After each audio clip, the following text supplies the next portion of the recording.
focused and fearless. Here's everything you need to know as you jumpstart your day. I'm Pauline Verzosa. Senator Risa Hontiveros and former presidential spokesperson Harry Roque got heated in the recent Senate hearing on Pogos. Roque insisted again that he has no legal ties with the illegal Pogo Lucky South 99. He said that he is only the lawyer of Whirlwind Corporation, a service provider to Lucky South. However, Hontiveros is still not convinced. Will you maintain na hindi kayo abogado ng Lucky South 99 or any Pogo for that matter? I maintain as an officer of the courts and under oath before the Senate of the Republic of the Philippines that I have never acted as legal counsel for Lucky South 99 or for any other Pogo. Let us be fair, because you have been insinuating I am a lawyer for Lucky South. Please stop using that offensive verb, insinuating. I am a very plain speaker. Okay, I'm sorry. It's all right. Pwede Okay. nyo lang sabihin mali yung fact na Mali po. sinasite, tinatanggi nyo yung sinabi ng ibang resource person. The two continuously engaged in a fiery clash, and Senator Win Gatchalian had to intervene and warned Roque with contempt citation if he continued to talk over Hontiveros. Please be reminded to respect the chairperson. I'm very respectful, Madam Chair. Paano respectful na nagsasalita siya, sinasabayan mo siya? I apologize, Senator Gatchalian. One more, I apologize. I will cite you in contempt. I understand, I apologize. The Office of the Solicitor General, or OSG, has filed a quo warranto petition against suspended Bamban-Tarlac Mayor Alice Guo. The OSG has asked the Manila Regional Trial Court to declare Guo's proclamation as Bamban Mayor null and void. In their 45-page petition, OSG argued that Guo is a Chinese national named Guo Huaping based on the fingerprint matching test conducted by the National Bureau of Investigation. Solicitor General Menardo Guevara said the hearing on the petition is set on September 18. Guo is still hiding from authorities after the Senate issued a warrant for her arrest. Solicitor General Menardo Guevara explains the grounds in their quo warranto petition against suspended Bamban Mayor Alice Guo. And here's an excerpt from his interview on The Big Story. Talk us through it. What is the legal basis? We have two main grounds in this petition for quo warranto. One is based on her ineligibility. We have evidence to show that she is not a Filipino citizen. She is in fact a Chinese national. And for that reason, she is not permitted under our existing laws to run for a public office. So that's the first ground, ineligibility. The other major ground is that she has committed certain acts which, by provision of the law, would constitute a forfeiture of her office, which will lead to her removal.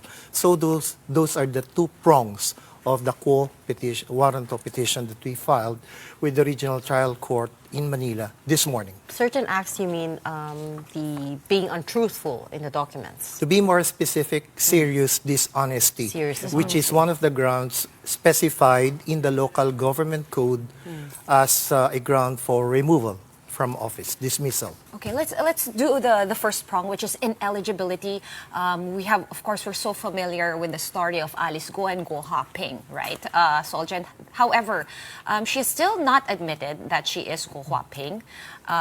She maintains that she is Alice Guo. She maintains na Filipino siya. And as her lawyers pointed out, she does deserve due process. So how do we resolve that basic identity issue? Shouldn't that be resolved first before we file a quo warranto case? Can you explain the legalities behind that, please? Well, of course, she will be given her day in court. Once the court issues the summons for her to respond or to answer the petition, then she'll be given all the opportunity to prove that she is in fact a Filipino citizen and therefore eligible to run for public office. But we have relied on public documents which have been gathered, and many of them were presented during the Senate committee investigation. And the most telling of all of this evidence presented before the Senate committee is the NBI fingerprint report, which shows that this person who calls herself Alice Leal Guo, and this person named Guo Waping are one and the same person based on their fingerprints on record. Let's now take a quick look at today's other headlines. The Philippine Star reports that 98% of schools proceeded with the opening of classes yesterday. Some 841 schools have decided not to open their doors yet following Karina and Habagat's onslaught. Most of those schools are in Central Luzon, Metro Manila, and Ilocos region. And in business world, the government's debt is projected to hit a record 17.35 trillion pesos at the end of 2025. According to the Budget Department, that's an 8% increase from the projected figure by year end. The debt reflects the massive borrowings incurred by the government during the pandemic. Now, Davao isn't just famous for durian. It's actually also known for its cacao. And did you know that the first chocolate museum in the Philippines is also in Davao? Well, Mobile Journal Francis Orsho tells us more.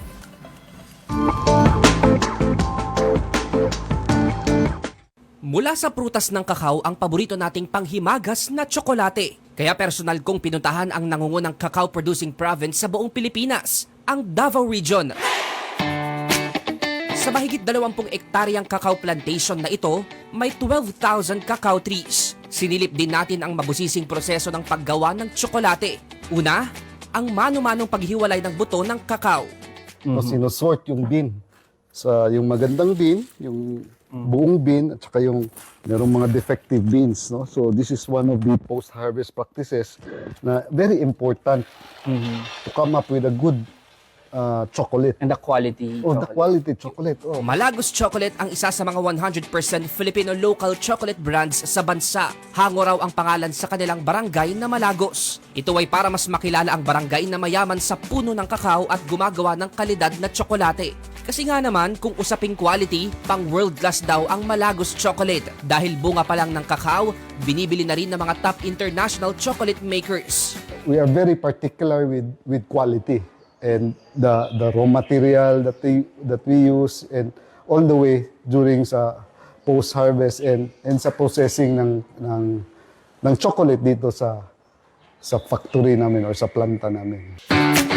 Sa loob ng farm, makikita rin ang kauna-unahang chocolate museum sa bansa. 1 oras lang ang biyahe mula sa downtown Davao City para makarating sa museo. Talagang kahit saan ka lumingon, may chocolate. Tampok sa Malagos Chocolate Museum ang cacao history sa bansa at kung paano ito sinimulang gawing tsokolate. Interactive pa ang experience dahil pwede kang gumawa ng sarili mong chocolate. It's a very good vehicle for us to educate people about the cacao industry and also the chocolate making side. Kung hanap natin ay kalidad na tsokolate, hindi na kailangan pang humanap ng imported abroad dahil ang masarap na panghimagas, makikita at mabibili na mismo dito sa Pilipinas. Mobile journalist Francis Orsho po, hatid ang mukha ng balita. Now, Filipino para-athlete Allain Ganapin is determined to achieve his dream of winning a medal at the 2024 Paris Paralympics. Despite missing a hand, he is fully committed to competing in taekwondo. Mobile Journal Denise Valdesancho has the story.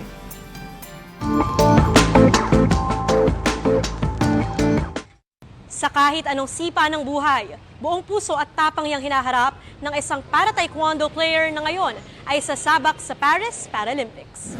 Singtaas ng kanyang pagsipa ang mga pangarap ng 26-year-old para-taekwondo athlete na si Allain Ganapin.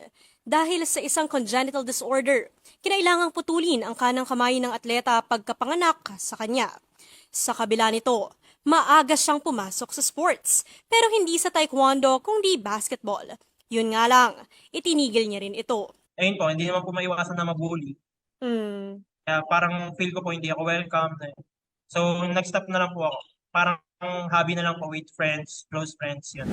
Hanggang pagtungtong ng first year high school, nakitaan ng potensyal ng kanyang PE teacher, ang 5'11" na si Allain. Aminado si Allain sa pag-aalinlangan noong una na sumabak sa taekwondo. parang sinasabi ko na ayoko, hindi ko kaya, naiiyak ako. Parang, siguro kung wala po akong taekwondo sa buhay ko, siguro po hanggang ngayon introvert pa rin po ako.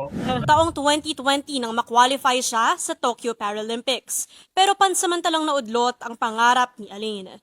Hindi siya nakalaban matapos magka-COVID-19. Now that he's back in the Paralympic Games, super excited na siya at puspusan ang paghahanda. It was a dream din po kasi nung bata ako na makapunta ng Paris. So, sobrang saya. Ay, kikiligin ako na sobra doon. After his stint, plano ni Allain na kumuha ng Masters in Education and to teach other aspiring athletes the sport he loves. Pero sa ngayon, nanamnamin niya raw muna ang bawat minutong nasa Paris siya at ibibigay ang lahat para sa Pilipinas. Once a small kid with a big dream, Allain is now set to go for gold this coming August 28 for the Paris Paralympics. Mobile Journal Denise Valdesancha po, hatid ang mukha ng balita. And those are the top stories of the hour. Join us later at 9 a.m. as we continue to monitor the day's biggest stories. I'm Pauline Verzosa. We are One News.